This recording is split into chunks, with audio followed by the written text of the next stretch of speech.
Now I do. I'll be breaking eardrums here more than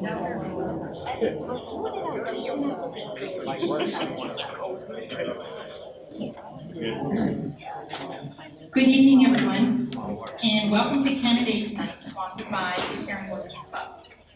My name is Maureen Leonardo, and I will be your moderator this evening. I want to give a reminder before we get started to please turn off your cell phones. If you happen to turn them down. When someone reminded me I had to go grab mine real fast because I didn't either. Okay, please stand as we begin our program with the Pledge of Allegiance.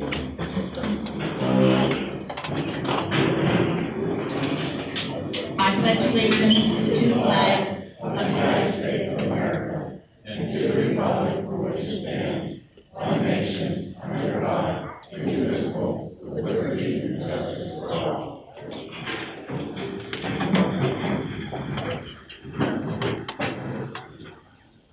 Okay, for this evening, I just want to remind you that there is some literature in the back of the room on the tables there that you may be interested in picking up for the different candidates, and you will have time certainly at the end of the program to do that.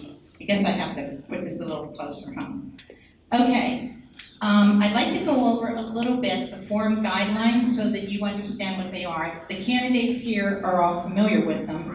They were given this information in the beginning. They're all seated in the front of the room, however, not in a particular order, except that it does appear that the school board is to my left and council is to my right. Okay? So when we get started, each candidate will have up to 3 minutes for opening remarks and will be called upon in the following order: Pitcairn Council candidates by alphabetical order, school board candidates by alphabetical order.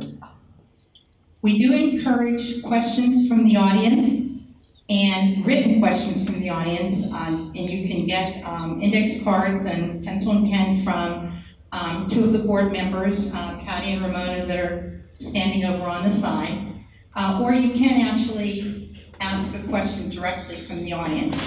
If you ask the question, it is a question that will be answered by all of the council members, each one of them, and they will have a minute to answer, or all of the school board, depending on who the question is directed toward. So it is not a question for a single person. After that, each candidate will have up to 2 minutes for closing remarks in the reverse order from opening remarks. So the school board candidates in reverse alphabetical order and borough candidates in reverse alphabetical order. The candidates may not address questions or remarks to other candidates. All questions will come from the audience or the moderator. And then at the end of this, all candidates are invited to stay at the conclusion for refreshments and an opportunity to talk individually with the audience members.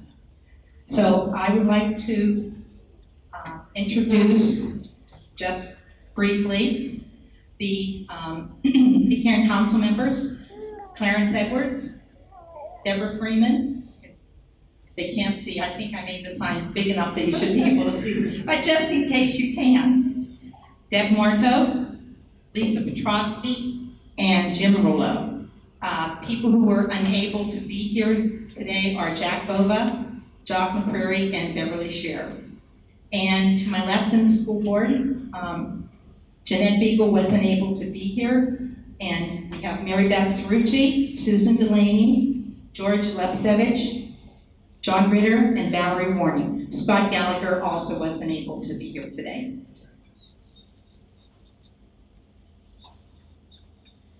Okay, so the first person to come up with opening remarks will be Clarence Edwards.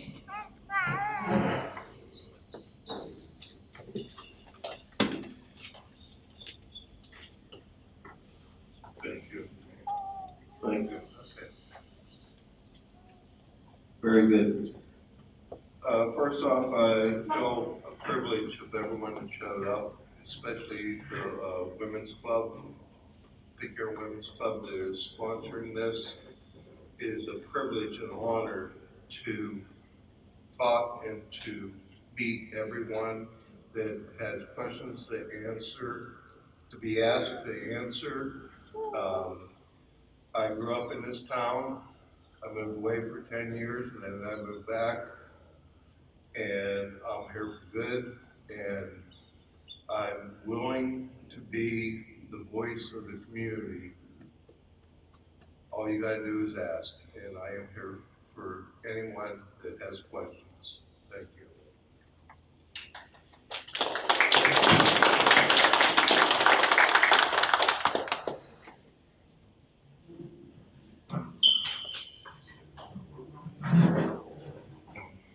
Okay, Deborah Freeman.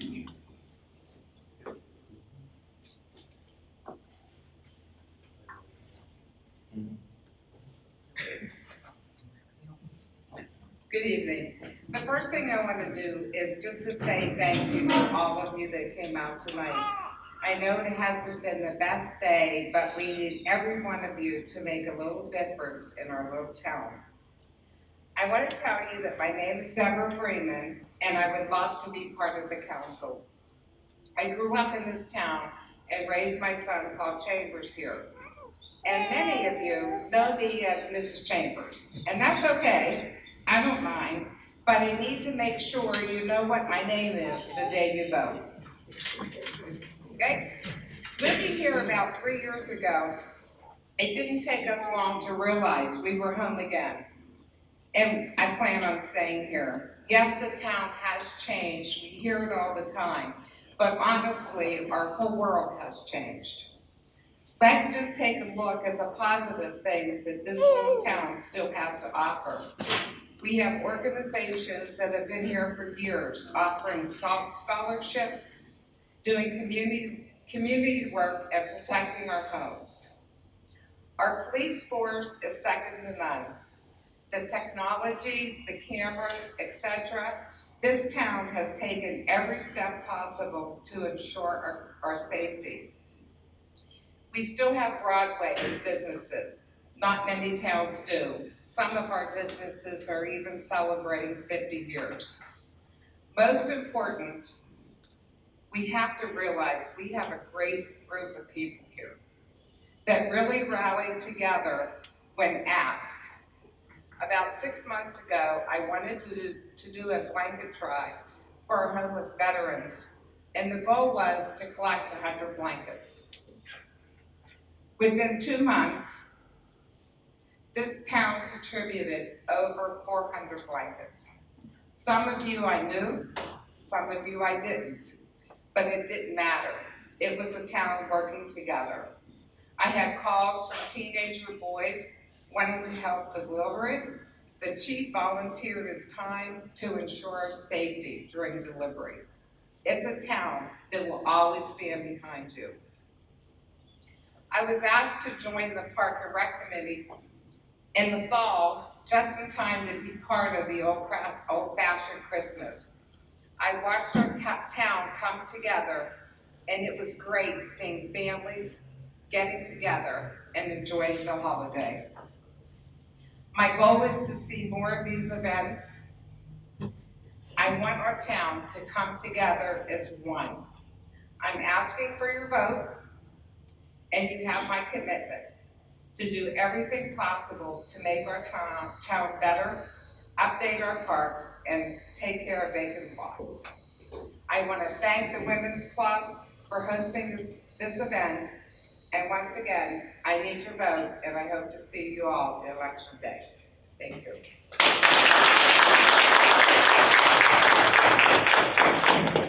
Perfect time. Okay, Deb Marco. Deb Marco.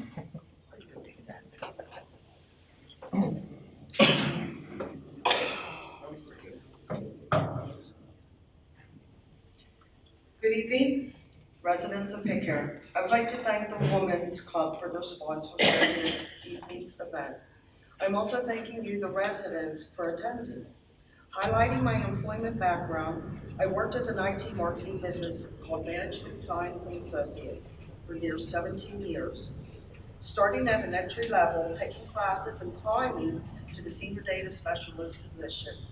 I acted as a liaison between the variety of departments, tested programs, software, developed queries, created the standard operational procedures for my area. Hence, you could call me the big computer nerd. Getting straight to the point, I believe Pitcairn and its residents are worthy to have qualified leaders in positions to meet the town's needs and concerns. I'm willing to serve you by listening and making improvements to our town. Transparency, communication are huge factors for evolving a town.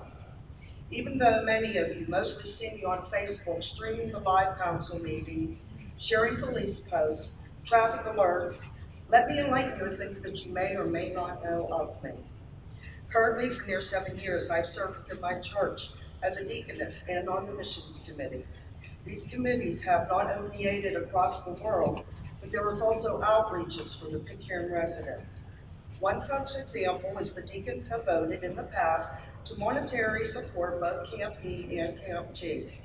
Also in place is a Mother's Hubbard cupboard, which is a one-day's ration, non-perishables, for the Pitcairns who might need food. I organize this service. My time volunteering expands to Pitcairn Food Pantry for the past 4 years. When asked to volunteer on the Q19 committee, our town's 125th anniversary, I climbed aboard. When approached by Chief Ferrari to organize and schedule our Neighborhood Watch program, along with my constituent, Lisa Petrosky, I absolutely agreed. Besides serving, I highly value a safe community to live in.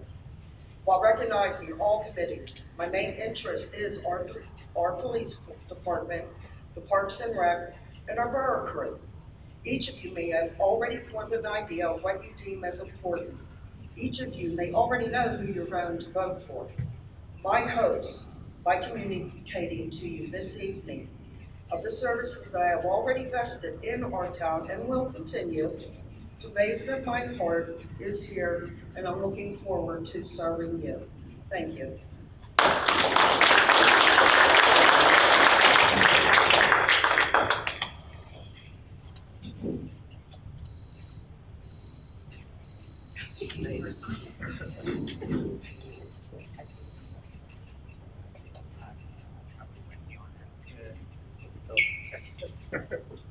Okay, next up, we have Lisa Petrosky.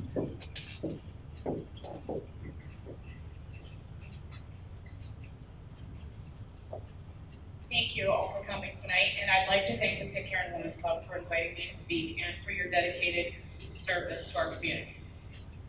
Everything I've read about speech writing says you're supposed to open with a joke. Unfortunately, I'm not a comedian.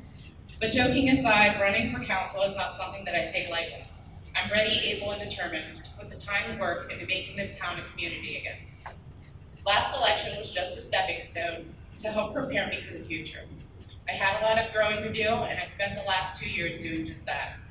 I'm currently the secretary of our Park and Rec. I'm a member of the Pitcairn Community Renaissance. I co-lead the Neighborhood Watch with Deb Marteau, and I'm a member of the Mon Valley Initiative Community Investment Fund Committee.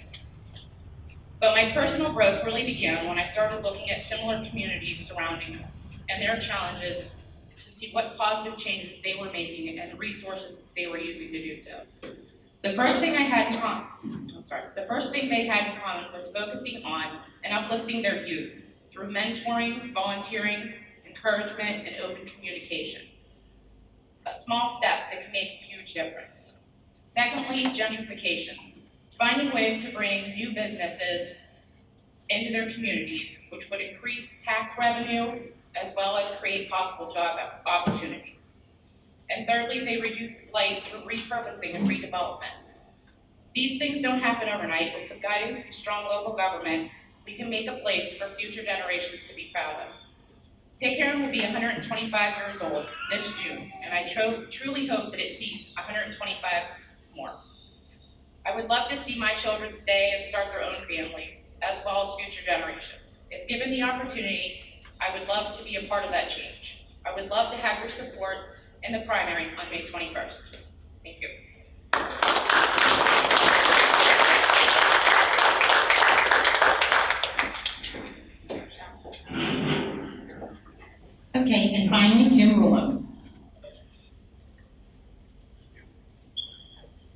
Gee, what is there left to say? Everything's been said. Being the last one, my name's Jim Rulo. I've been on council the last 3.5 years. I'd appreciate your vote coming this next time. I've been a member of the community all my life. I won't tell you how old. I've been a lifelong member of Camp B. Retired 10 years from Allegheny County Criminal Courts. I worked probation and parole for 38 years. I'm still involved in drug and alcohol and educating and counseling people. And enjoyed my last 3 years on council. I'd like to be back again. Everybody said basically, we know what the town needs, but I think we need cooperation from everybody. 7 people, we've got good people all running, and I think what we need is more cooperation and participation from the community, because council can't do it all. 7 people can't run the community. And I think more involvement with everybody in the community, and somehow trying to get everybody involved in the community. There's a lot of good organizations. There's very few people involved. People do a lot of things on Facebook. I'd love to see more people show up at the council meetings and voice their opinions and their concerns at the council meetings, so we can help out at the council meetings. There's a lot to be done. Pitcairn's been a great town. I grew up in Pitcairn all my life. Pitcairn isn't changing, times are changing, and I think Pitcairn has to change with the time. And if we have the right people in on council, we can do that. I'd love to see the town go for another 100 years or better. We need to bring different businesses and organizations into town to help things going. And council is only a part of that. And I believe the people in the crowd here are the participants also within our government, and should have a bigger voice in what we do and what we say. Thank you.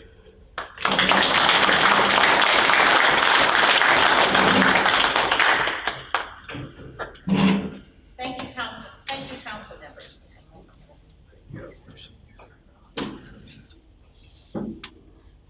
Thank you, council members. Now to hear from the Gateway School Board members. First up is Mary Beth Cerrucci.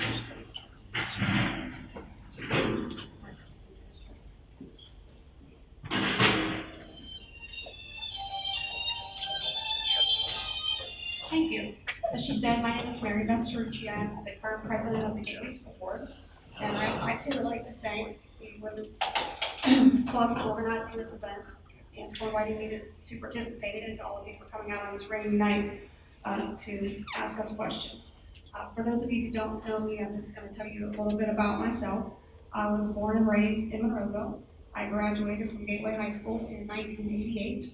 I went on to Penn State University, where I graduated in 1992.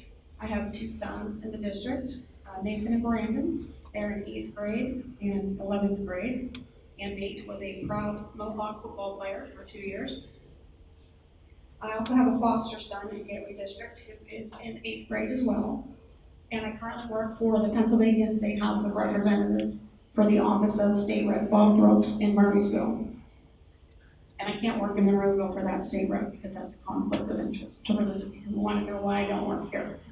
You can't be on the school board and work for another government official in the same district.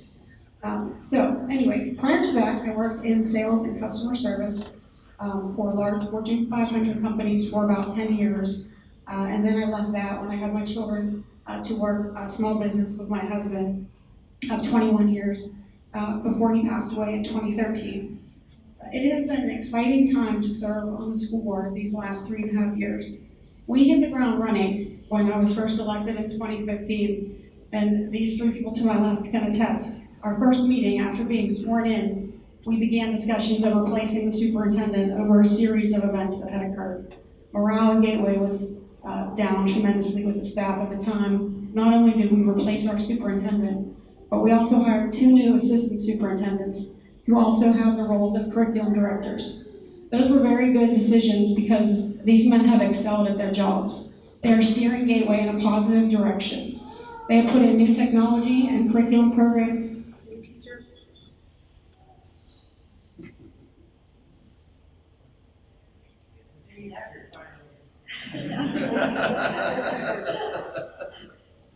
Can you hear me? Okay. where was I? New teacher evaluation processes and new training programs for staff. Gateway has received numerous academic achievement and school performance awards these last few years. We have made our schools safer with our police force and added an SRO to every building in the district. We have implemented some positive PR campaigns. We have spent roughly $5 million on building upgrades like roofs, lighting, plumbing, heating, cooling, and we still manage to maintain a healthy fund balance. We still have a lot of work to do moving forward, and I look forward to taking your questions tonight so that I can learn what is important to you all. And please always feel free to reach out to me anytime you have questions or concerns that you'd like to share. I'm happy to give you my email or cell phone number after the Q&A is over. Thank you.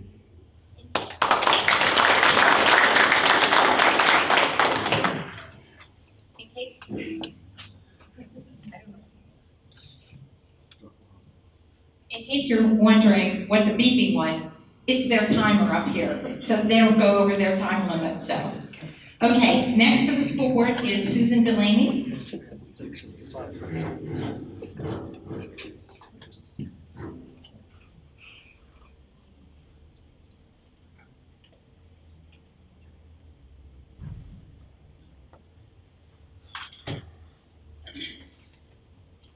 Good evening, everyone.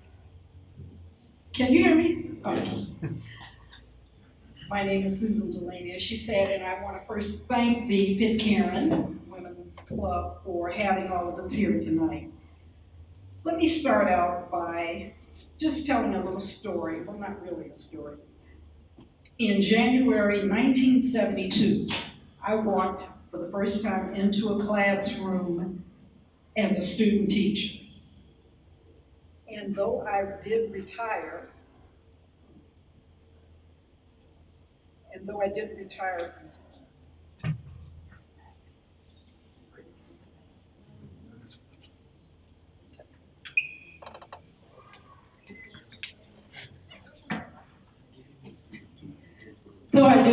from teaching in 2007, I still continued to teach. I went from the Pittsburgh public school system up into the Gateway school system, and it's almost like I have never left. My passion has always been for the students, student achievement, student success in the classroom. But I also realized there were other aspects of the education process that I wanted to have some impact. And as I said, student achievement's always been very big with me. And not just the achievement, but the gap that does exist. We cannot ignore it. There is an achievement gap in the Gateway School District. My two sons have been successful enough to have graduated from the school systems here. I'll just keep talking. I'll try to talk loud. Can you hear her just up here? I think everybody's pretty loud. My two sons are a product of the Gateway School District, going all the way from Ramsey through the high school. And I do commend the Gateway School District for having been such a good system to prepare them for their lives ahead. But as I said, there's still things that need to be done. There are even policies that I look at and see, restorative justice problems that I can see that occur, particularly even though we're a diverse community, equity doesn't always exist in this diverse community. And this is where I'd like to see a little bit more attention from the school board and focused on, so that we're not only excellent as far as Gateway, but we're also equitable, and we need to be both. So one of the issues that I am looking at, as I said, is the achievement gap. Another is early childhood education and trying to get young kids prepared. So when they enter into the school system at kindergarten, they will be able to be prepared, and hopefully that achievement gap will not persist. So those are two of the areas. And of course, one last thing, as a taxpayer and as also one on a fixed income, because I am retired, I do want to make sure that we oversee the budget in such a way that we are not overtaxing our residents in terms of what we do. Okay.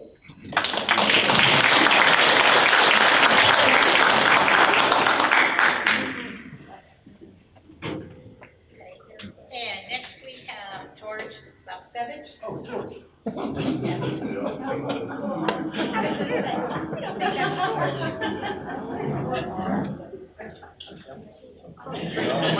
I'm thinking about the microphone battery, that's really what I'm thinking. You always try to get ahead of me all the time.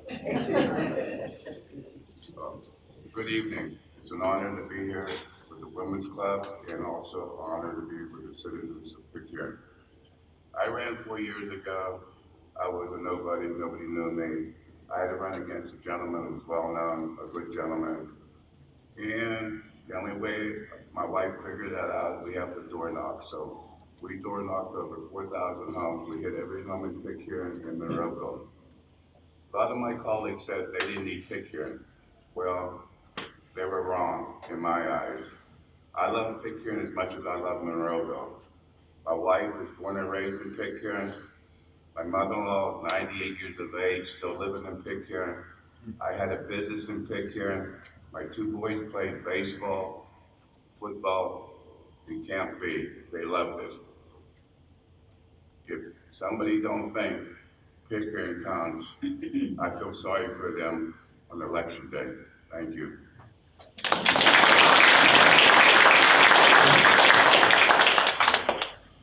Okay, Mr. Ritter. Sorry guys, I'm thinking about the battery here because I've got an engineering background, so let me just give you. is the battery. I think it is. It's when it comes on and goes off again, that's because the battery's getting low. So that's what I would think. So if you have a battery, I'd be happy to put it in. So I grew up in Monroeville. There are 11 brothers, 10 brothers and sisters, and still counting. Lots of nephews and nieces. Many of them have gone through Gateway. I graduated in '72. I'm doing some volunteer coaching right now with the track team, and I love it. I'm also a diving coach at Gateway. And my goal is to serve the community. I remember back in '71, '72, when we were on the swim team, we would come early in the morning and help kids in the community who couldn't function very well. We would take them in the pool, teach them how to blow bubbles, throw the ball, things like that. And I so enjoyed seeing the kids achieve at the level that they were. I went to Slippery Rock and got a Bachelor of Science degree in healthcare education to further that gift that I had for reaching out to children. So after I graduated from Slippery Rock, I picked up a wife. I got a degree in computer science from IUP. That's what I went to IUP for. That's what you do. Then we moved to Virginia, Maryland, and then I got a degree in computer science from Virginia Tech. So that's my engineering background. From there, I worked for a bunch of corporations. One of them was Intel Corporation, the folks that make the chips. And they put me in charge of healthcare standards, architect for Latin America and South America to help those countries move forward with respect to healthcare. And so that's the gift that I try to bring here to the Gateway School Board, that is finding a way to increase the umbrella of health so that when students go to school, they're able to focus, they have good nutrition, they're well protected. We had the SROs installed, we've got the police force installed, and there are other things that you should turn that on. That's the battery trying to make wireless contact. Yeah. I started before too. So my goal has been for a lifetime to try to find a way to serve, whether in big ways or small ways. And so I think I consider us on the school board at the lowest level. We serve the parents, the students, the administration, and the citizens. And so I would be happy if I could continue to serve another 4 years. Thanks, guys.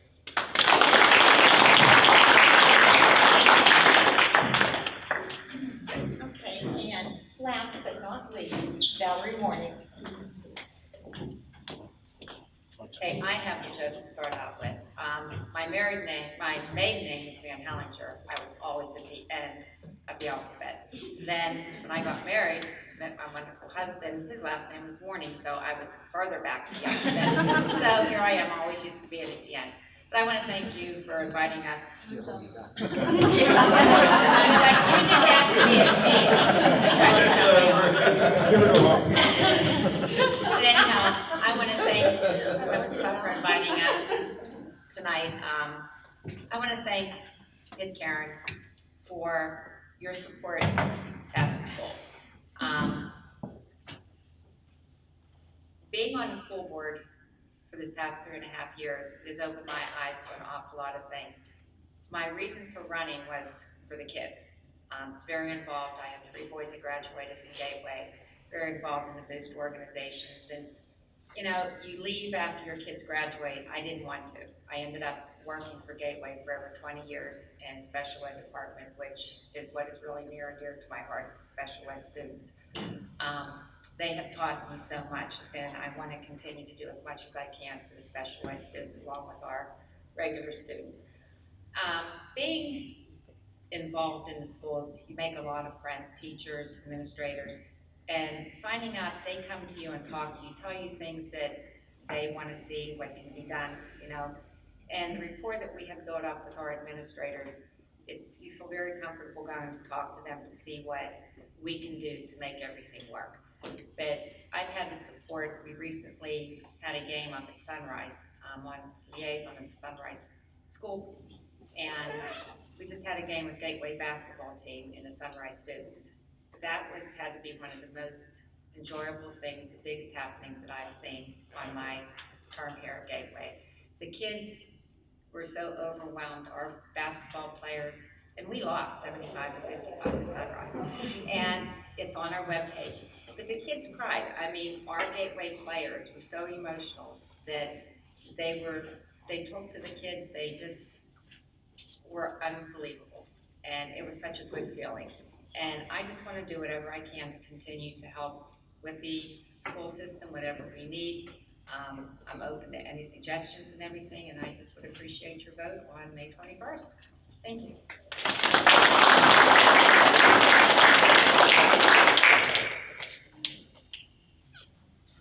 Okay, how about let's give a big round of applause for all the.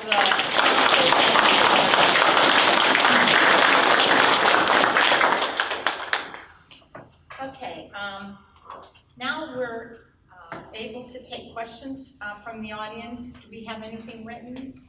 No? Okay, anyone have questions that they'd like either the school board candidates or the council candidates? I have a Come on, somebody started off. I said I have a couple up here, but, oh, okay, go ahead. I guess this is for both sides. What changes would you like to see over this next term while you guys, like what changes do you guys intend to put forth? Okay, did everyone hear the question? What changes do you want to see in your next term? Okay, and it's for either, okay? I know academically, I would like to see Gateway start focusing on mathematics performance. I think that should be a target for areas of growth. I mentioned that Gateway has been growing overall in test scores and performance.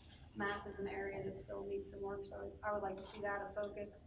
And I would also like to see us continue with our research efforts on consolidation and building improvements.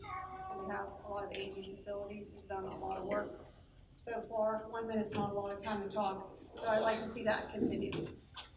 Okay.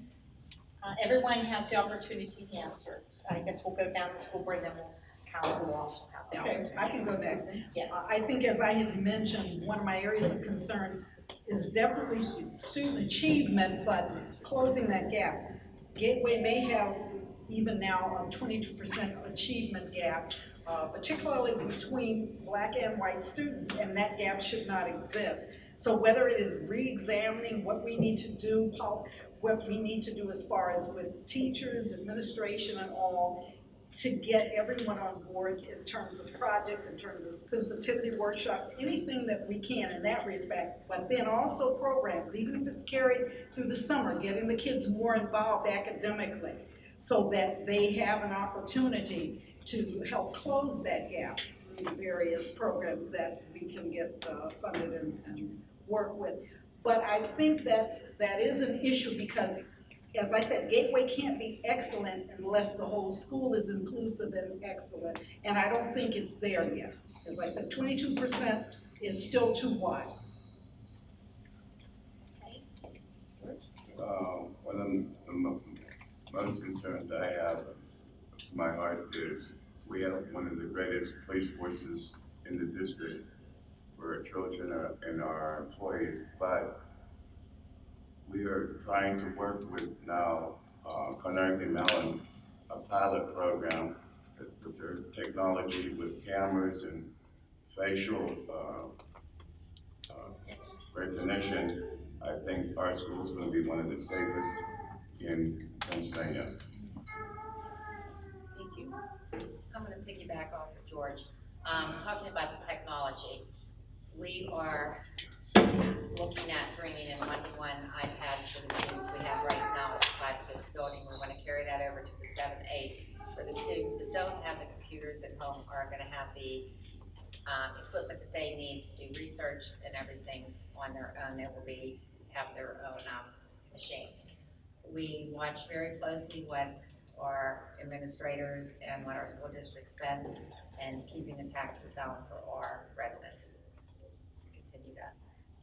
Very good. I'm in favor of school choice, but I would like to have people choose Gateway as being the most excellent choice. And so a couple of years ago, the voucher program came in, charter schools were tried. There were a lot of different avenues for opening doors for people to try to find a better way to educate the children.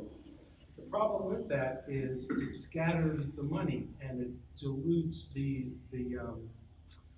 force that can be well governed for having a well-disciplined, well-managed, well-funded school system that would attract other people to the community. And I know Monroeville, Pitcairn, and surrounding communities have been losing people as people get older and move out.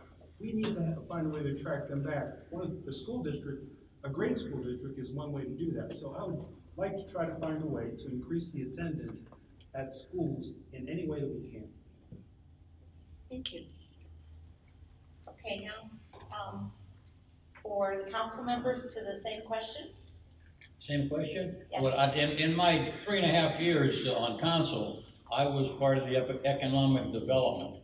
In the early years, I checked on different things, different individuals, different development programs, and they all gave me the situation that Pitcairn is not amenable to have small businesses come in. We only have a half of a main street.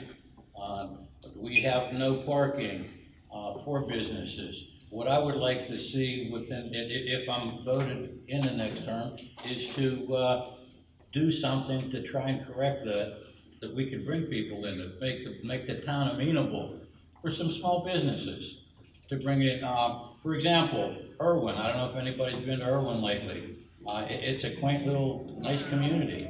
They've worked over the years. Of course, they have both sides of a main street, but I would love to see something like that for Pitcairn develop in the future.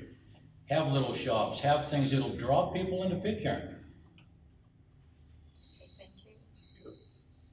Clarence? Yes.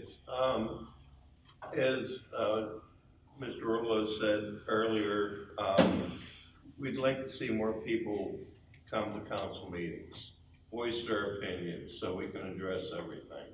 That is a big goal. I've been part of Mohawk football, baseball, Camp B, and I think we should look into making it affordable for families that have children that can't afford these programs, where the kids have something to do other than to be on their phones, on the computer, on their tablets, and this and that. You know, I mean, get them involved in the community, get the kids involved. Thank you. Deb? What I would like to see within our community is everybody working together. As you heard, I did outline I volunteer a lot, and we need to instill that into our children to keep this going for generations. I also would like to see, as Jim, a larger support for the council. At times it can be rough, but if we don't voice our opinions, it will not, they don't know where to go from. And finally, the safety, the crime has decreased tremendously over the past 7 years. I would like to really work with the police force, the Crime Watch, so that we can continue this trend of the crime decreasing. Thank you.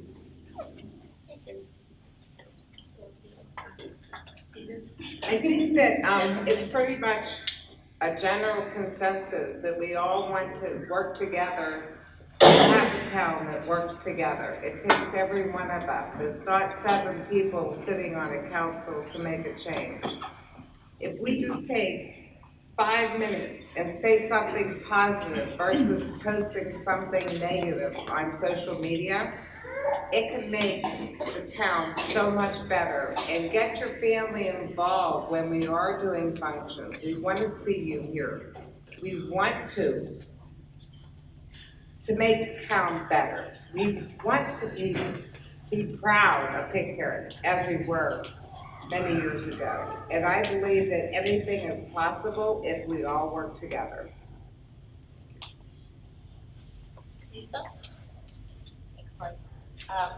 My goal has always been to uplift the youth, because that's our next generation. Like, that's who's going to be running this town when we're gone. I would like to see something close to a rec center put in Pitcairn. I would love to get them off the streets and keep them busy. I put a basketball tournament on a few years ago. The kids had a blast. When I was out campaigning last time I ran, and I asked the kids that I saw outside what they wanted to do, that was what they wanted. They wanted a basketball tournament. Got this beautiful new facility back here, so that's a great help. But I would love to see one of these old buildings redone into a rec center, after school program, help kids study, teach them technology. You know, and anything to change, because you don't know what's going on at home. A lot of these kids, you don't know why they're out on the streets. So give them a safe place to go and something positive to do. Thank you. Thank you. Another question? I have a question for Borough Council. What would you like to see happen to the old Borough building, and what do you realistically see happening to it? Whoever wants to start. I'll start, nobody else wants to. What I would like to see, that would be an excellent location for a rec center, Frank. Realistically, I understand there's mold damage, there's asbestos, everything's crumbling. Realistically, it's probably gonna get torn down. I don't wanna have to be the one to make that decision, unfortunately, but unless an investor comes in that has the $1 million to put into it, that's really what we're looking at, unfortunately. Anyone else? I would say, I mean, it's part of Pitcairn, and we would love to see it stay, but sometimes we're resistant to change, and change is good. As much as we would like to have that building up there, I don't think it's going to serve the community well. We could probably, down the road, come up with much better property use than an old building that's not usable.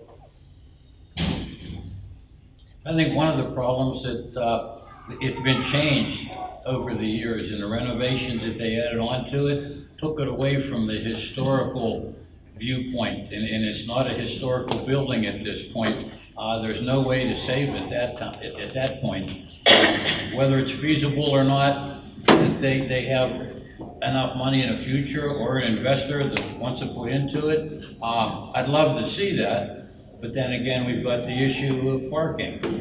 If someone want to do something that, there's a parking issue up on the hill with the residential area. But it would be great if something would happen with that. I went to grade school there from grade 1 through 6, so, I mean, the building had a lot of meaning to me. Unfortunately, the money that would have to be tied into that building, I don't think is in Pitcairn's budget. I would love if an investor would come in and say, oh, okay, yeah, we can do this. That would make me proud and happy.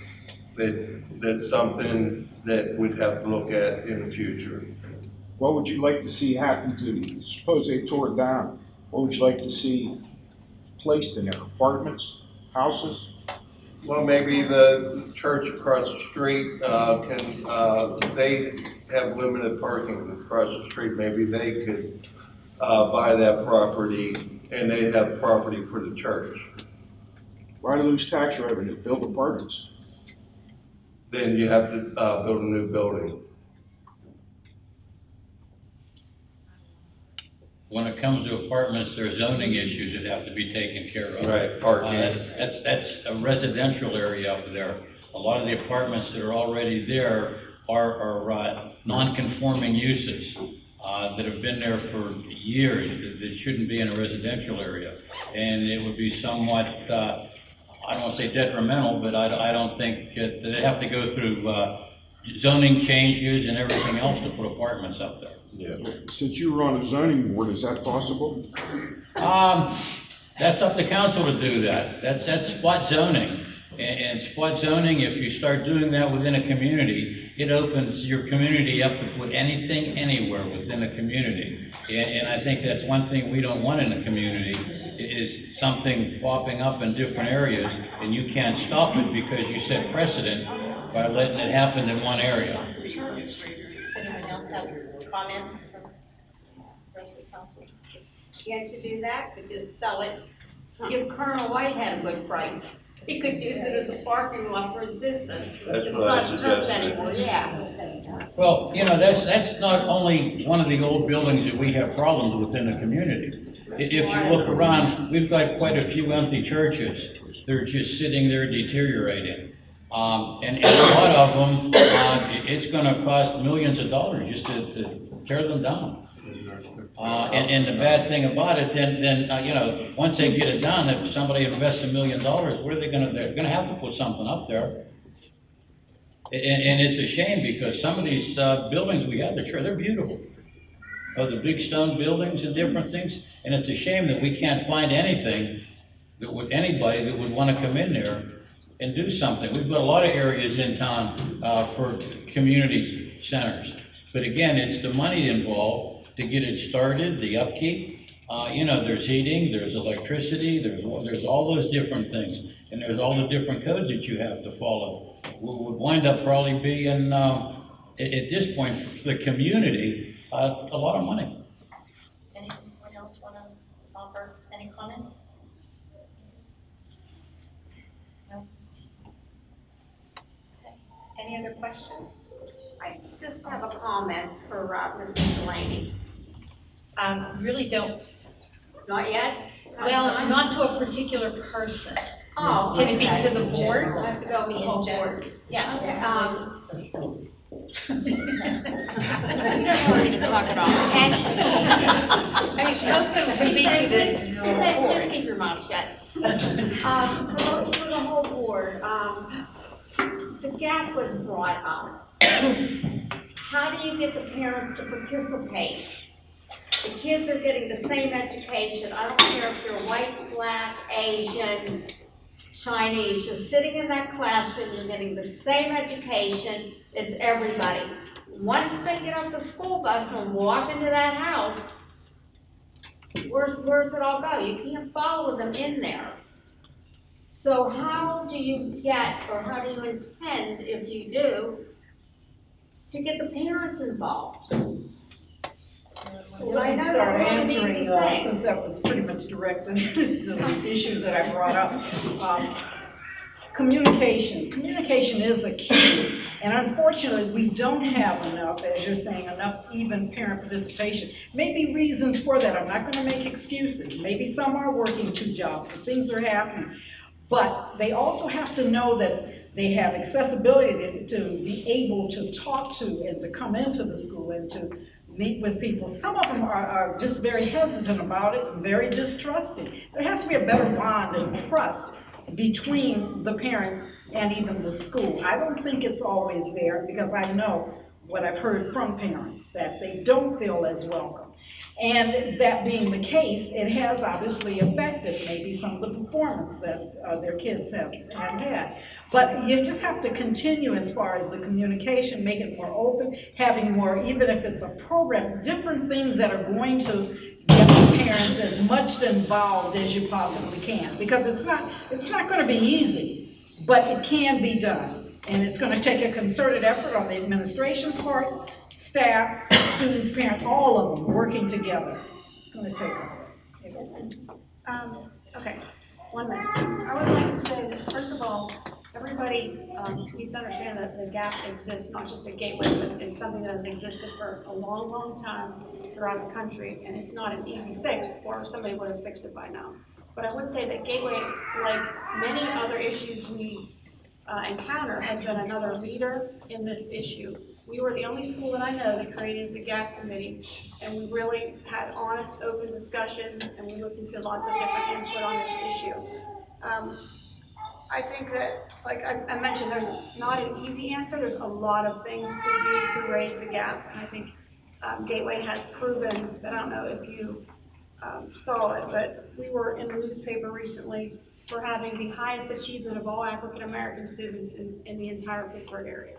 So we're doing something right. So I'm not saying that everything is fixed and there isn't work to do, but Gateway is leading the pack, and our students are achieving very well. And I think there's a lot of aspects that we need to keep putting in, things like mentoring groups, community groups like RAMP are phenomenal, they're tutoring our kids, mentoring programs, and lastly, the Black Student Union. If any of you did not see the girls who came to our school board meeting to talk about the Black Student Union, you need to go out to the website and you need to look at that, because their goals were to raise achievement with their fellow students and to help their students become leaders and be successful. And I think that that is a huge key to those students being successful, is to have support from their peers and have encouragement from their peers. So those are just a few things that Gateway is doing to try to address the achievement challenge. That is one of the toughest, I can't give 100% answer on that because it still baffles my mind. But we have counselors, guidance counselors, we have people visiting parents' homes, we have after-school programs for kids. The only thing I have a problem with, after all these counselors and people leave their home after 6 o'clock, I don't have control of the children after 6 o'clock. If they study or don't study, it's not up. You can't be able to get there because we do so much. I'm just going to say too that this is not a black-white issue. The gap is with all the students at Gateway. Being on the athletic committee, you probably saw my name many times in the paper talking about the 2.0. I never want to lower standards. I want to keep the standards for the kids to reach that goal. I want to give more opportunity to the students that don't have that 2.0 to get to that level. We do expect an awful lot of our students at Gateway. It's a higher curriculum than what the other schools around us are. Our grading system is much higher, what we can teach the kids. But what we need to do, which we see it mostly, it starts at the early levels, but we need to get it up in high school. We've asked several times about getting tutors for our students in the high school because we see it from the athletics community. Because if the kids don't have that 2.0, they can't participate in any activities, in any clubs of any kind. So we need to get more after-school tutoring for these students. We did have it prior with our former athletic director, which worked out phenomenal with the students. We need to get that back in, which we're hoping and sway somehow with our administration to bring that program back. Justin said. Yeah, the one thing about children's studying it, one of my board members here, Bob Allen, he was on board day before me. Him and Dr. Miller wanted to make they start later, like 8:30, 9 o'clock, because they felt the kids would be more alert after at 8:30, 9.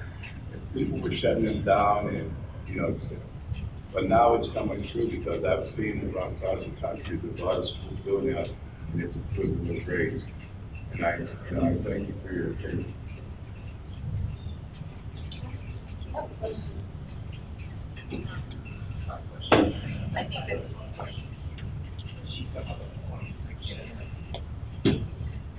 At 22%. Yeah, that was in the newspaper. Sorry, grade, 6th grade, across the board. That was for it's different for each school, but that was actually when we gave in high school. The 22% was. Well, my question was, when you take a child into kindergarten, that's when you grade. Definitely. Drop it back. Right. The reason I say that is I had 2 great grandkids go to Franklin in their 1st grade.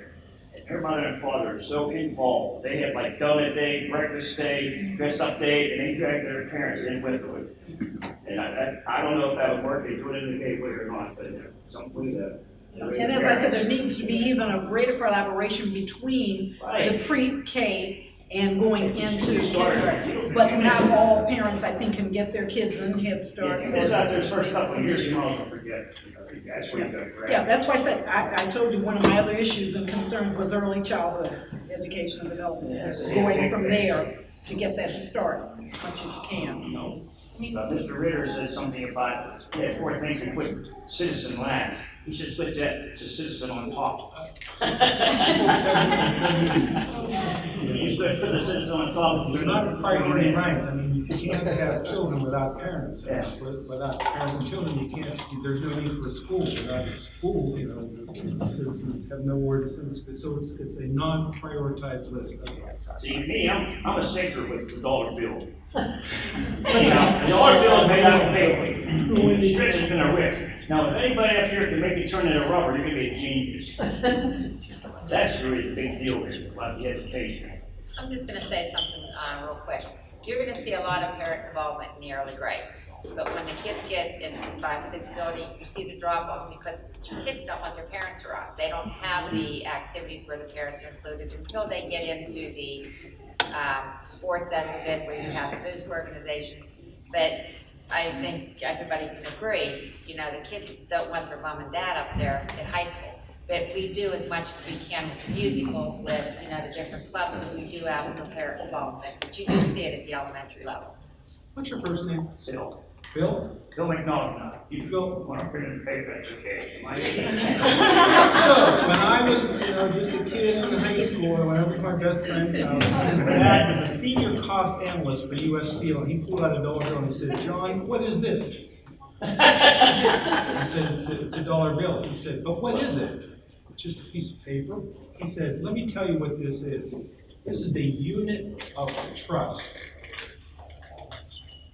And he went on to explain what that is. And I think you said, how can you stretch a dollar bill by increasing the level of trust that the district has with the communities? We are taking whatever resource, whatever limited resources we've been blessed with, and by using the trust factor, we can do more with what we have, whether it's parents or buildings, or old buildings, or businesses that need to be created, or creative ways to use businesses that are, going by the wayside. So we can do something, even though we have a limited amount of students and teachers and resources. So what I'm saying is, we need people who are able to think outside the box for Pitcairn. Remember, in the old days, there were steel mills in Pittsburgh. You drive around the corner and you have to roll the windows up because of the sulfur smell. And the steel mills went away, and Pittsburgh was clever enough to do something different about 30, 40 years ago, and they've turned around. Can't we do that in the North? Can't we? They did it in Pittsburgh. Can't we do it? Let's do it. Well, I think, one of the drawbacks is, bringing the parents in when they're little, mothers and fathers work, they can't be there, sometimes they work two jobs. So you gonna run for the school board, Bill? No. You know what, if I would, they would have to like turn the TV on. Bill? Okay. Okay, there's a, yeah, there you go, there's somebody else's question Yes, there. I'm curious to know what training teachers receive regarding cultural sensitivity and reducing stereotypes.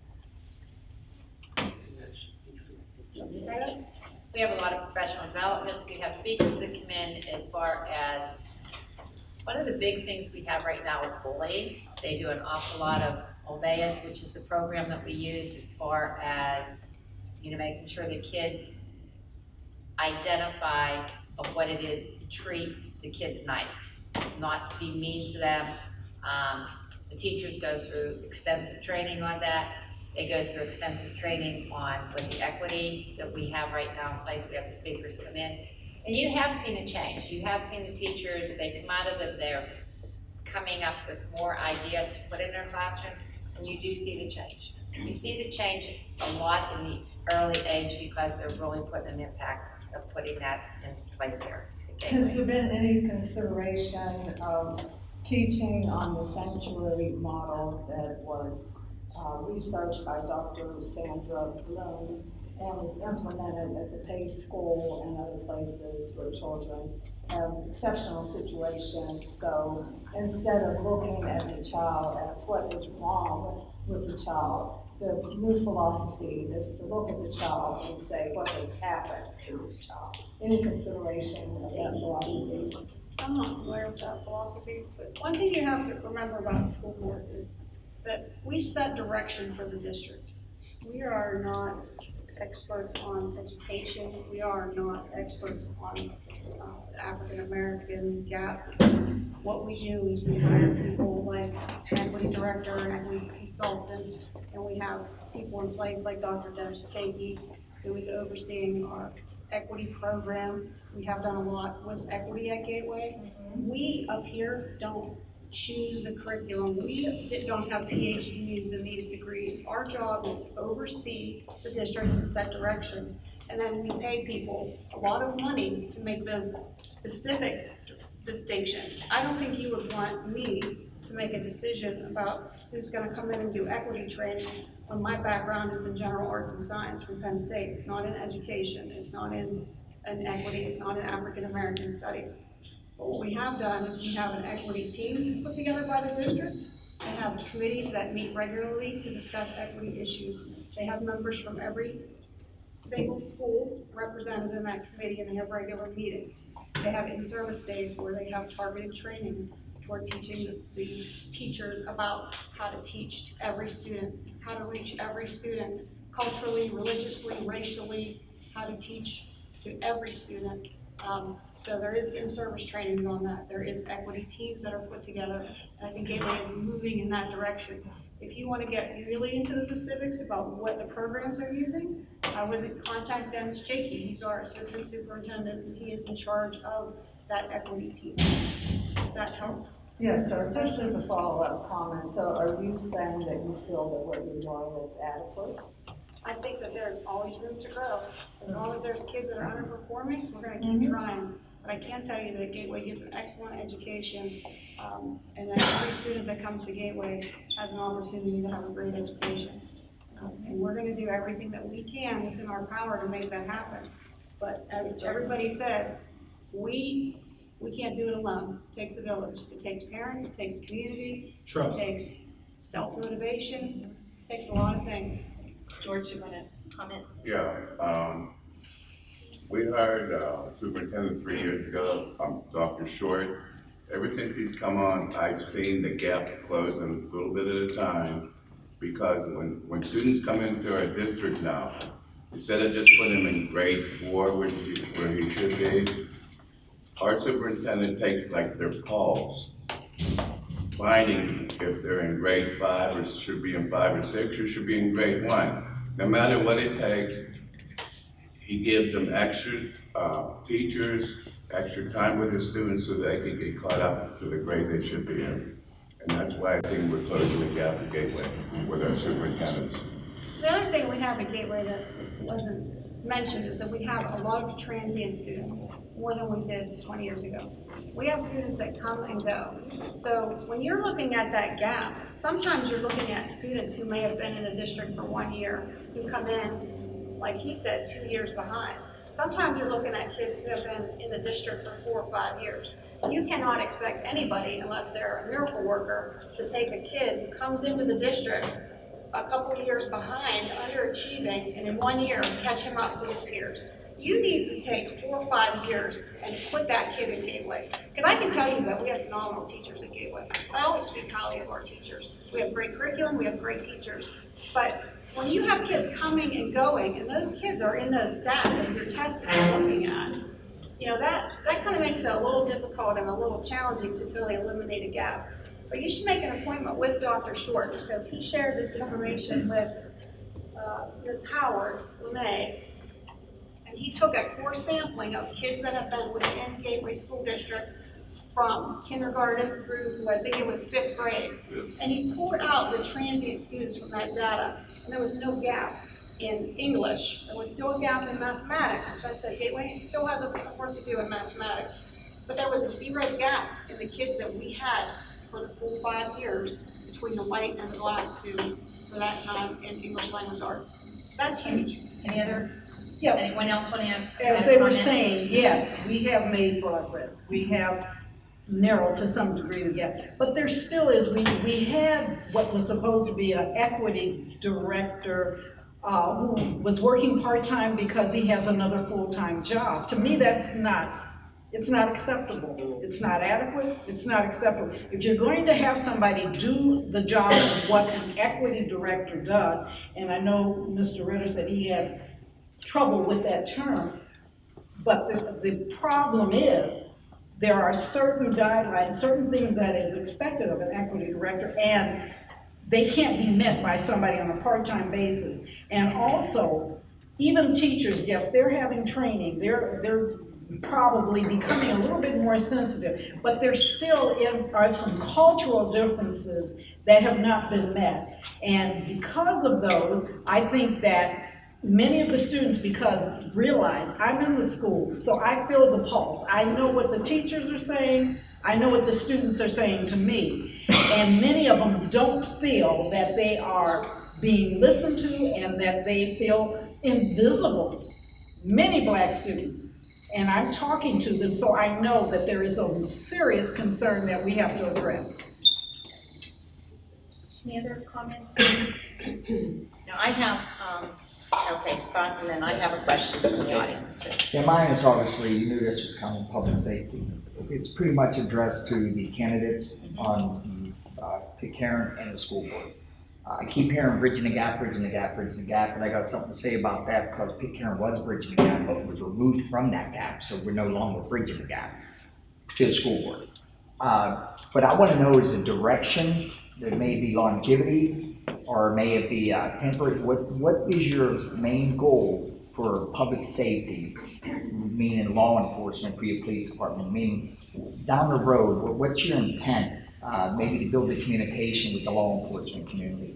I know we don't have a lot of flaws, I'm going to toot my horn here, but I want to know what you guys are feeling and what direction you expect the police department. And the school board, I know you got your own police department that really, I don't know, it's called a police department or security department, but I know you got your own, and my officer was removed, and we was bridging the gap because we do pay the taxes to the Gateway School District. So my question to them, like I said, it's twofold, is do you ever have intention of bringing back a police officer from the borough of Pitcairn who is actually nationally certified with advanced SRO with all the equal training, if not more than half the people you got there? So that's a twofold question, because it's all law enforcement. Okay, we're gonna let the council I'd like to start being on council at this point. I think at this point, when it comes to police forces, we are one of the better police forces in the valley. Things have changed over the last 4 or 5 years. The town's a better, safer community to live in all the way around. There's less drug. There's probably still drugs and everything out on the street, but there's less than what it is. And I think with our own personal police force, I think that's something we should never lose. because of getting along with the people, knowing the people. I know there's a big push in Allegheny County for regionalization, and I think that'd be one of the worst things that could happen to us, because that one-on-one, the police knowing the people, the whole situation will be gone, and you'll have people coming from outside of Pitcairn to police Pitcairn. We may not have a police station here. And I think I've worked in law enforcement all my life, with 38 years probation and parole.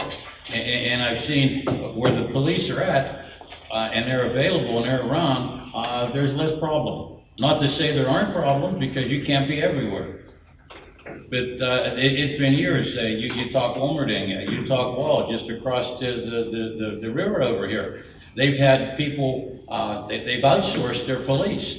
And by the time the police get there, the perpetrators are gone, there's nothing there. Here in town, you call, they're there. Our police force has cameras. We're one of the few smaller communities that has the innovative things that the chief and the council brought into the community and make the thing safe.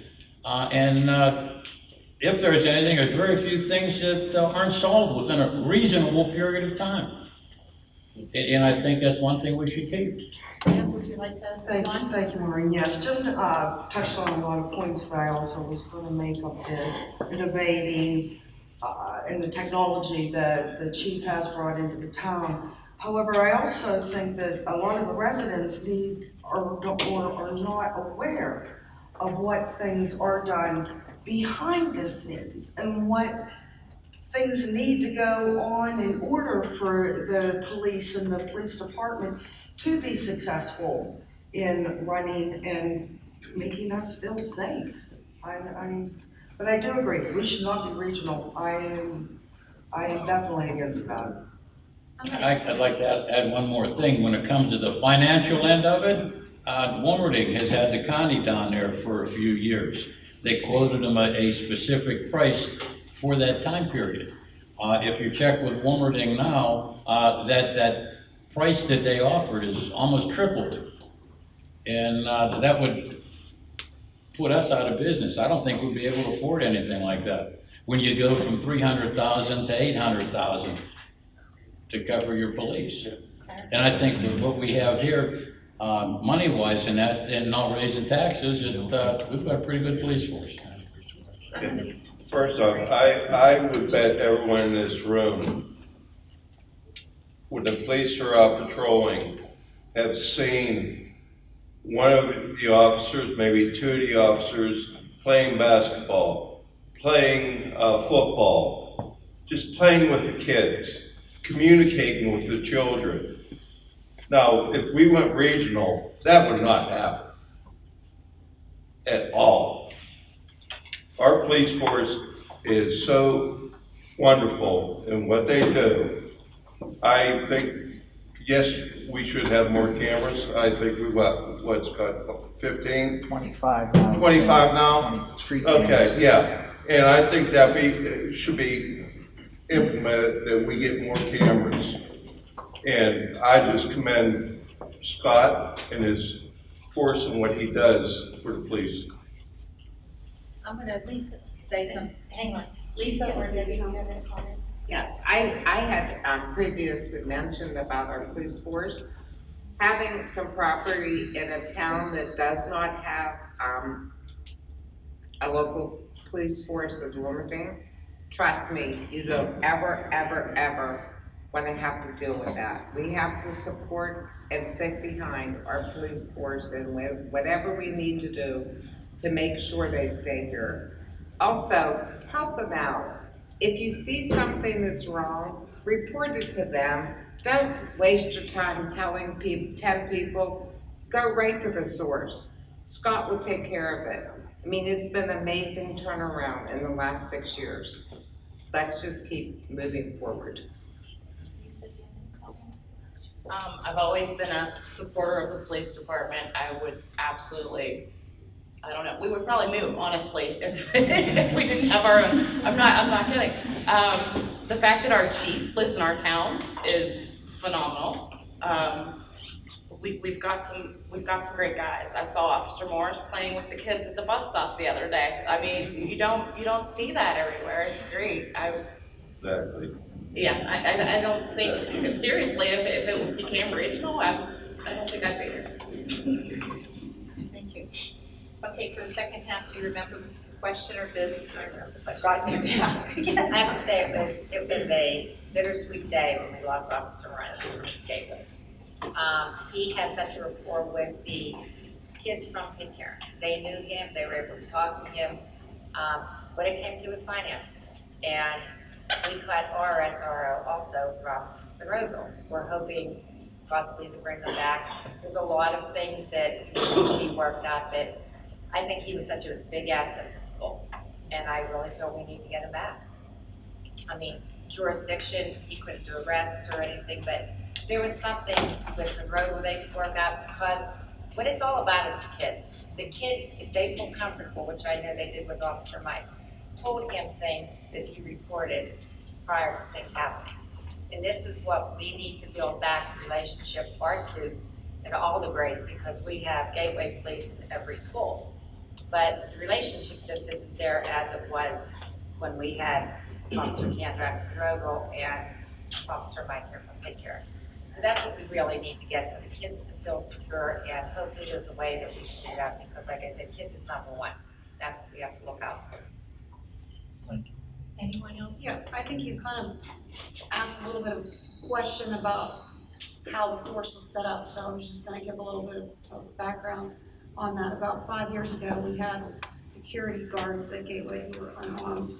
We had 4 or 5 at the high school, and we had 1 at the Mossad Middle School. We had none at the elementary school. In my view, our most vulnerable children were unprotected. And we had 1 SRO from Monroeville, and we had 1 SRO from Pitcairn. That time, we started looking at the costs and how to bring in armed guards, and we learned that, you know, the board didn't want to just bring in anybody with a firearm. We wanted to have trained police officers. And the only way legally that you can mandate to hire somebody that is a police officer and not just, you know, has like an Act 235 clearance, is that? Yeah, that's what it is. Is to make a police force. So that is the reason why we started the Gateway School Police Force, so that we could mandate hiring people that had to have been graduates from a police academy. Now, when we set that up, we didn't set that up with full arresting powers. So they can write summary offenses and misdemeanors, that's it. Above that, we would have to call Monroeville Police. So we still work together with Monroeville Police Department on you know, school issues that require that. But now, at that time, when we looked at the budget, just so you're aware, because a lot of our officers we hired were retired, that saved us health care and pension costs, we were able to add 5 elementary schools to have a full-time police officer, and our initial year's budget was only $30,000 more. So we went from unarmed security guards in half of our buildings to police officers in every building who graduated the police academy who were able to carry firearms for $30,000 more. That is why we made that decision, and I was part of that from the beginning, so if anybody has more questions about that, I'm happy to talk to you after. George? Yeah, I just got a question for Mary Beth then. You're saying how much we saved them. What was our budget of our police force this year? I think we're around 300,000. I don't think so. I think it's close to 5. No, it's not the 500,000, absolutely not. It was 60 last time I checked. Yeah, it was. Any other responses to Scott's question? Mary Beth, I got a question for you. You're telling me that you hired 5 people for $30,000 more. No, yes. That's $6,000 a person? No, because there's no retirement and there was no health care required. Did the people from Pitcairn have retirement, or did the Monroeville policemen have retirement that Gateway paid? Monroeville, our agreement with Monroeville was that we paid 50% of Officer Kandrak's salary, retirement with benefits. That was $70,000 a year, and they were raising it to $75,000 a year. Well, that's why Monroeville's the highest paid. Right. So yeah, we brought in our officers at the time at $20 an hour. Do the math. With no retirement, no health care needed, and 20 plus years of experience. Okay, I have another question from the audience. it's a very specific question for the school board. Is Mosside Middle School going to get shut down? Right now, Is anyone able to answer? To be determined. Yeah, to be determined. I think we're going to have the results from our study meeting probably next month. An architecture firm has been doing our feasibility study. We have 2 middle schools that are at 50% capacity. Okay, we have declining revenues at Gateway. You guys see them all. You see what's happening. Our revenues are going down. We have 2 buildings that we're paying for staff, and they're 50% capacity. We would not be being fiscally responsible if we did not look at trying to consolidate in some way.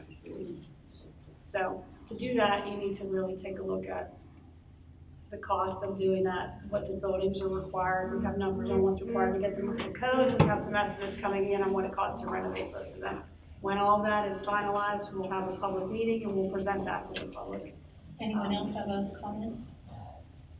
Mary Beth said it quite well. Thank you. Okay, yes. I've heard a lot about excellence from the school board, and I will admit there are a lot of excellent teachers in our school. But the grading scale that Gateway uses to determine if you are excellent, proficient, so on, for the teachers, to be considered excellent, there is a point that says that a teacher or that a student has turned to another student and explained the teacher's lesson to them. How are we considering that excellence? I'm happy to keep talking. Can you say that just a little, I didn't hear your last part. There is a point in the teacher's grading scale for the teachers, like whenever the principals come in and sit in a class and watch. Evaluations. Evaluations.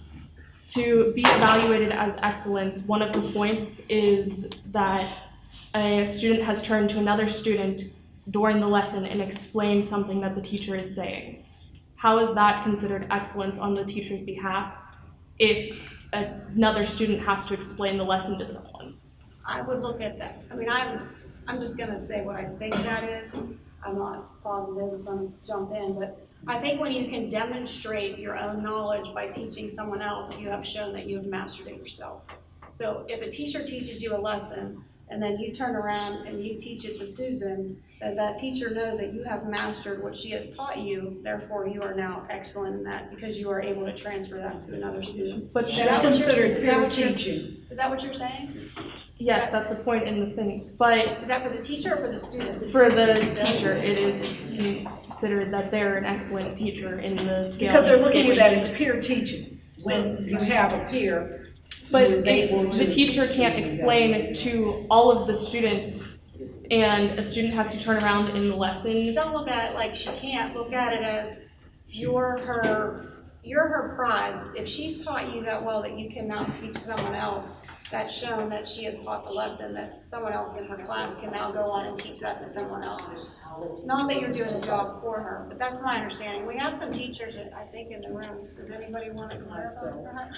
I mean, anyone's at Gateway. Anyone here from the board want to answer that? Yeah, well, that's why I said, I think it's considered peer teaching, but I don't think that the evaluation is based on just that one little segment of what occurred. I've been evaluated for over 40-something years as teaching, so. Yeah, there are different things that would be happening there. You may have seen that one error and thought that was, I don't believe that was just the whole evaluation based on that aspect.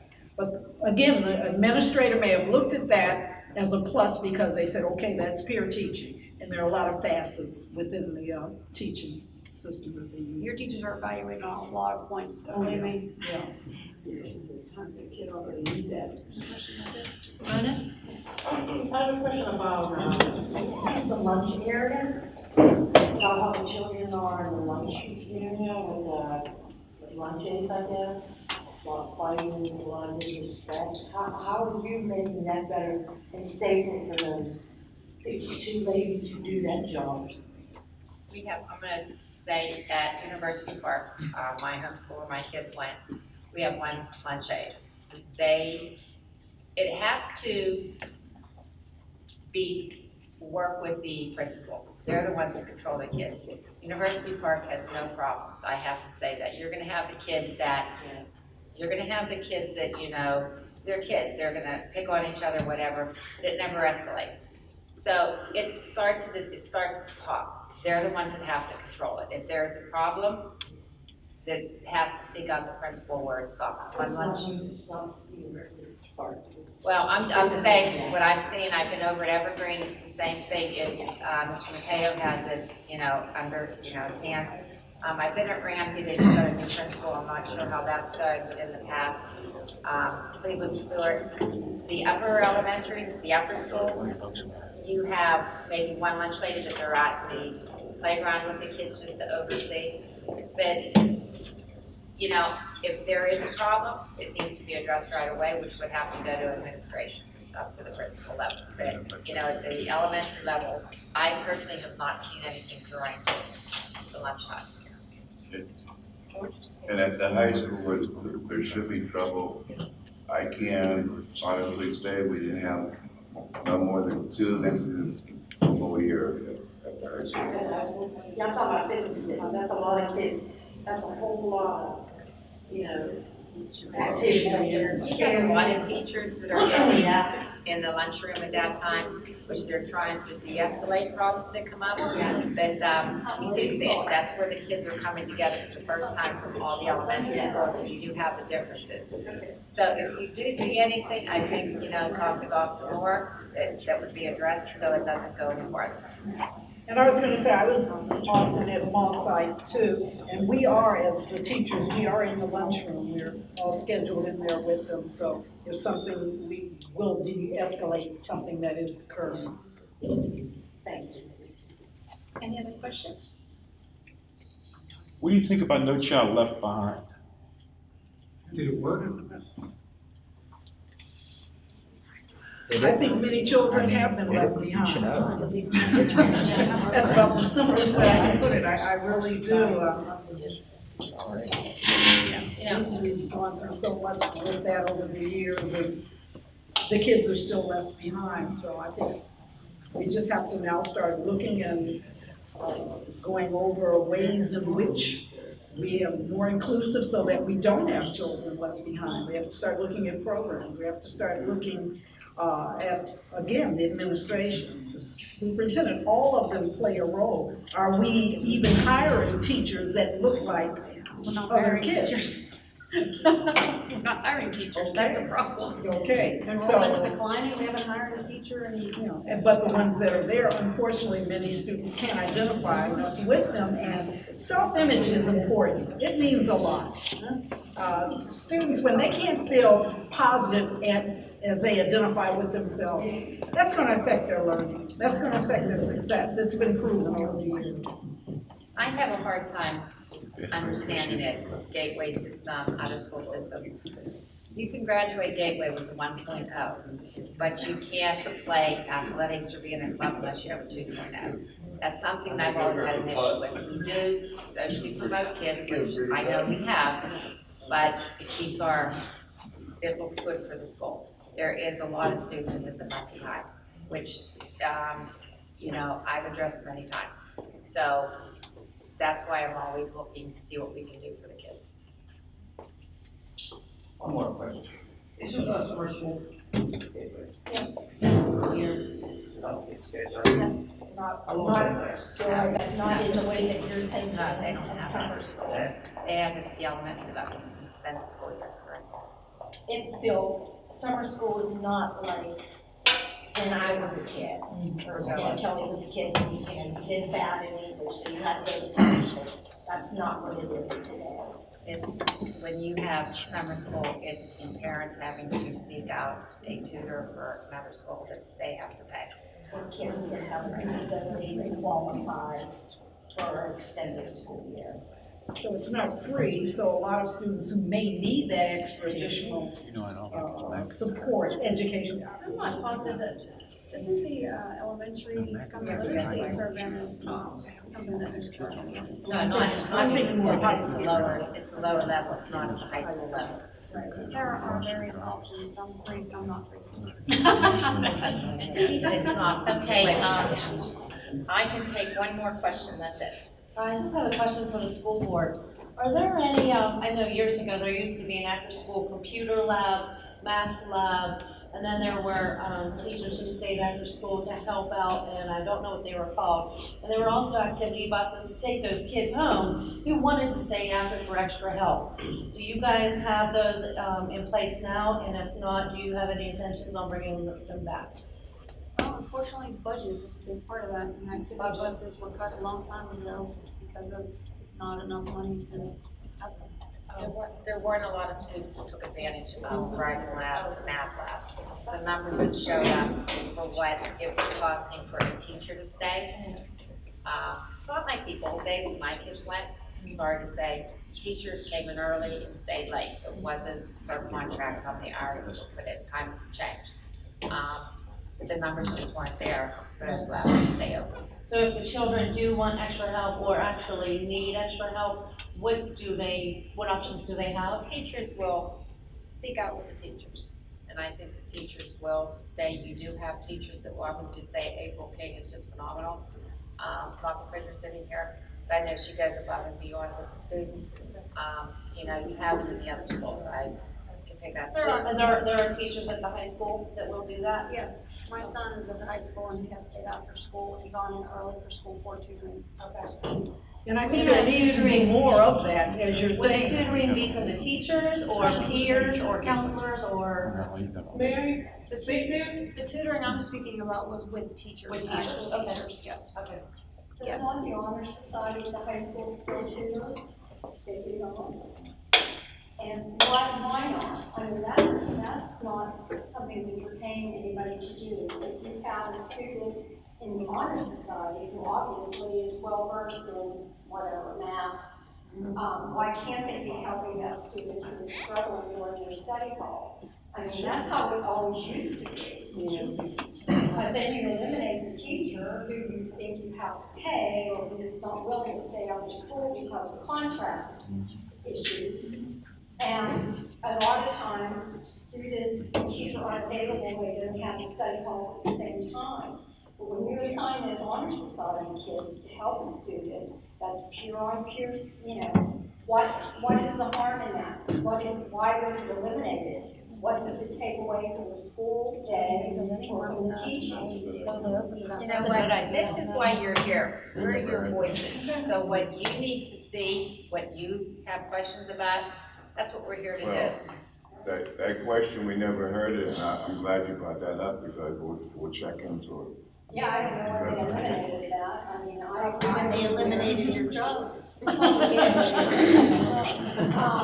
was there 8 years ago, I mean, that honor society, they tutored the kids. That was just like a given. If the student sought it out, then they matched it with the student who could help them. I was going to say, Win-win for everybody. I was going to say, I taught many years in the Pittsburgh public schools, and we had programs that were peer mentoring, peer tutoring program.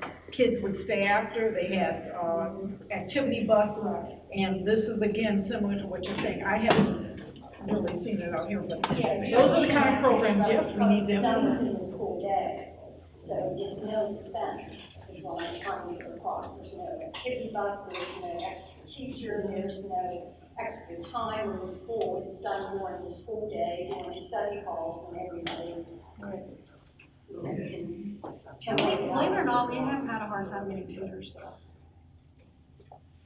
We had a $500 stipend in the last teacher contract that was taken out because nobody took advantage of it for tutoring. Students or the teachers? Okay, thank you very much for your questions. We need to start with our closing remarks. So we will start with the Gateway School Board and Me first. you are first. I wanted to be the one I am first when it starts from the back. I just want to thank everyone for coming on. I hope we answered some of your questions. Can you hear okay if she's there? The difference coming up here, there's still on a microphone, but I'm sorry, go ahead. Like I said, we're your voices. So if you have concerns, please address anybody that's on the school board, anybody that's running for school board. We'll look into it if we don't know the answers. You know, we try, that's what we're here for. So, thank you again, and don't forget May 21st. Thank you. Very good. We're here to serve you, and there's some materials on the back table there. There's a sign-up sheet if you'd like to help some of these candidates run for office, put a sign in your yard or whatever. Just get in touch with us. Thanks very much for coming out. Appreciate it. Okay. I'd like to thank everybody that's come tonight, and your voice is my voice, so I hope you vote for me, and I really appreciate it. Thank you. I want to thank everybody also for coming out, and to also keep in mind, we do want to have more collaboration with the communities and with the school and along with the school board, because in that way, all of us would be helping the neighborhoods, communities, and we all would be achieving better if we did. I wrote like a whole 2-minute speech, and I'm not gonna read it. You do have 2 minutes. I said everyone had 2 minutes, they could use it. No, I'm just gonna highlight, what would you expect from me over the next 4 years? It's kind of the same thing that I promised the last 4 years, which I think I have done, which was help restore Gateway on the path to academic excellence, be fiscally responsible, be an independent voice, seek smart budget decisions, and keep taxpayers and students' needs first. Thank you. Okay, for council, we'll start with Girolo. The last shall be first. I'm not used to this, being at the end of the alphabet. Yeah, but Valerie was worse off, she's a double. I want to thank everybody for showing up, and Women's Club for inviting me here. And what I'd like to leave off, letting people know, is to say something positive about the community. There's a lot of good in this community. We've got a great police force. We've got a great borough crew. We've got a great electric crew. We've got the people who work up in the office. Before you think of something negative, say something positive. And you know what? That may change things. A little bit of positive from everybody. Go home and say something positive about what went on today. Okay? There's a lot of stuff that's on Facebook that people put, their electricity has been out for 10 minutes. And they start the bad chain. Okay? Have Duquesne Lake take care of that stuff. Or the snow removal. Okay? People complain. It's been an hour and their street's still, not clean. Pitcairn is great with all that stuff. Live outside the community. I worked outside of Pitcairn for years. And I knew when it snowed, the roads were always clear in Pitcairn. The road crew's out, the electric crew's out, all that stuff. We've got a good community. Say something good about the community. And hopefully, with everybody saying something good, maybe that'll spread. People won't be talking negative. Yeah, there's bad things that go on, but let's highlight the positive. And I'd be happy if you guys voted for me. Thank you. Lisa. Thanks. I just want to thank everybody and thank Women's Club again for the opportunity to be able to address everyone.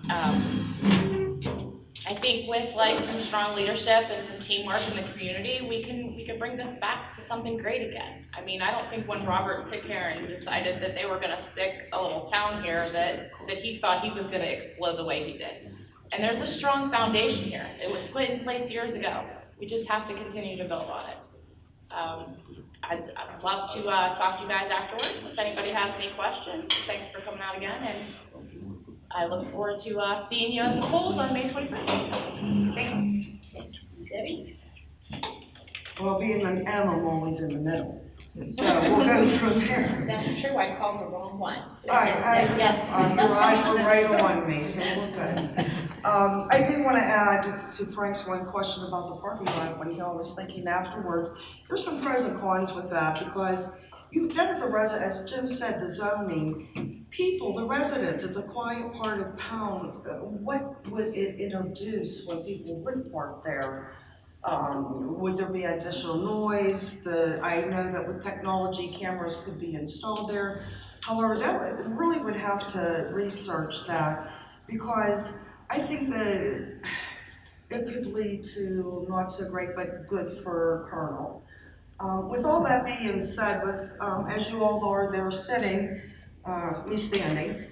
I'm listening to all the potential candidates indicating what they would like to do and what they would like to see, and many are good ideas. But implementing them is a daunting task. I know that this from numerous council meetings that I've attended over the past 4 years.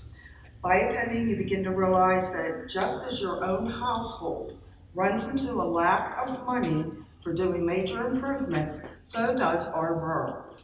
You come to see the competition from the other municipalities applying for the same federal, state, and county grant monies, the restrictions of the state laws that hinder movement by our current councils, and sometimes, just sometimes, the lack of empathy from our own citizens.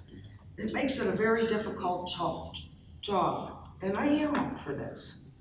The reality, as in households, priorities change day to day. Such are the needs of our town. As outlined in the beginning, I already volunteering my time in our town without looking for a title. But now I am seeking a title as your councilwoman. The title is vital to not only demonstrate my devotion to Pitcairn, but to elevate the needs and the concerns of you, all the residents. And I thank you very much for your time. Debbie? Yes.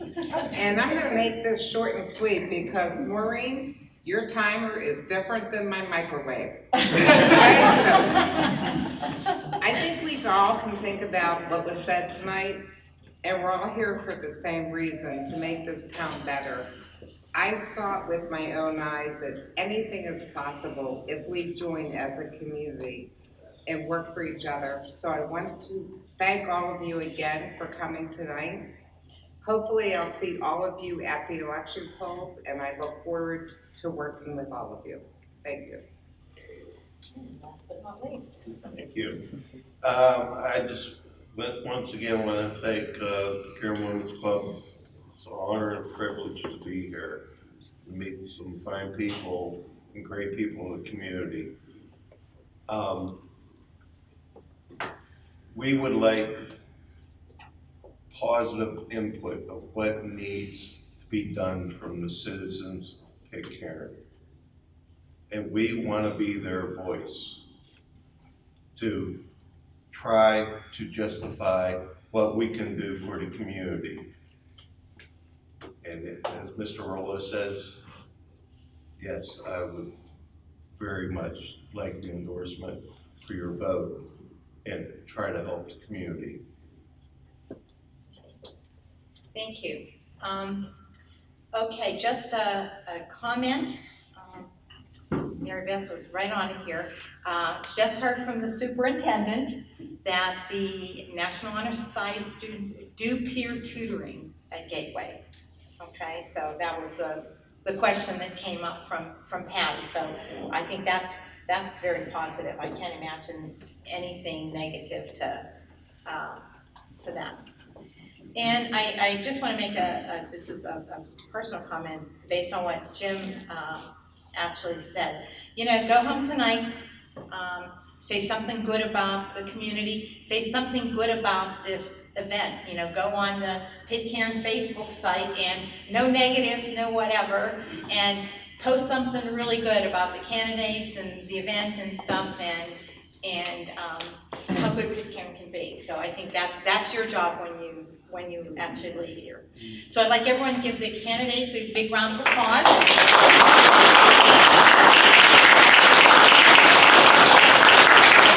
We do have refreshments in the back there, and the candidates are invited to stay, and you know, to talk to the people. You're invited, everyone, for refreshments there, and have a very good evening. Thank you.